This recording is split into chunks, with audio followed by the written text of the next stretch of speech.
I have one where a label has been printed at the post office in Baton Rouge, waiting for that package, and they haven't received that package yet or something. And that was on, was it the 19th? January 19th, maybe? Something like that. It's been a little while, and I'm kind of like, hey, dude, I want my stuff. I got a Valentine's Day card in there waiting to come, you know, so I'm not even getting a projected delivery date because it's just the post office hadn't got the package yet. Or they say they haven't gotten the package yet. I don't know. If my mailman brother would break all the mailman rules, he would go find out for me, but he's not going to break the mailman rules because he's a serious mailman. But I think I should be able to go in there and snap my fingers and be like, hey, my mailman said I should have had this by now. Where is it? I'll just pick it up from you. You know what I'm saying? It doesn't work that way. It doesn't work that way. And I'm not trying to criticize the post office. I'm wondering if some of this is tariff related, like if they want to hold these packages and charge the buyers more because of the tariffs or something. I really don't I don't know what's going on with them, honestly. I did see some postal employee provided a clip of their post office to their local news channel, and I saw that today, and it was a hot mess. I'm not sure why they were showing that. I know that the post office, they're very short-staffed. They are always short-staffed. And because they are, I guess, vested after a certain length of time, and they are represented by a union, there are people who take advantage of that. There are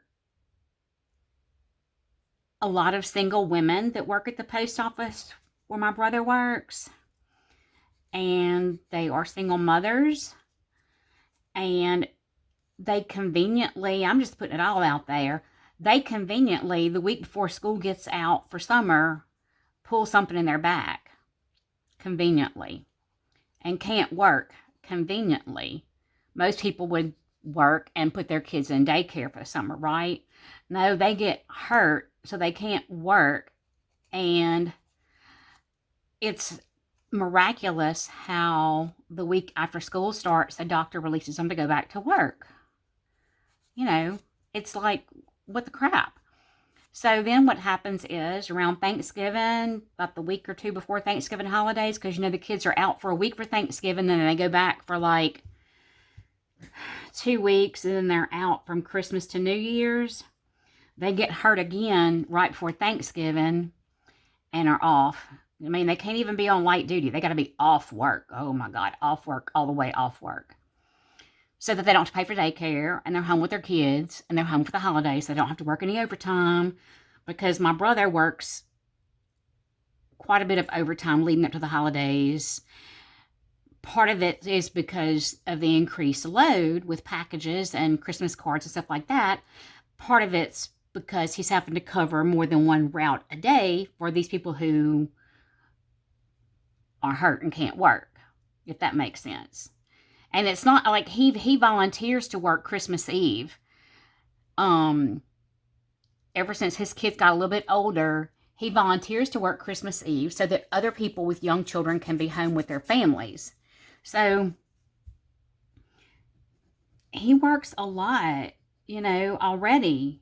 That's without, like I said, that's even if everybody comes to work every day. He ends up working a lot of overtime. But then when you have people that don't come to work because they're injured and love to be injured, I mean, it's always on the job. They never get injured anywhere else. They get injured on the job. And they manage to not have to pay for daycare, and they still collect a check while they're off.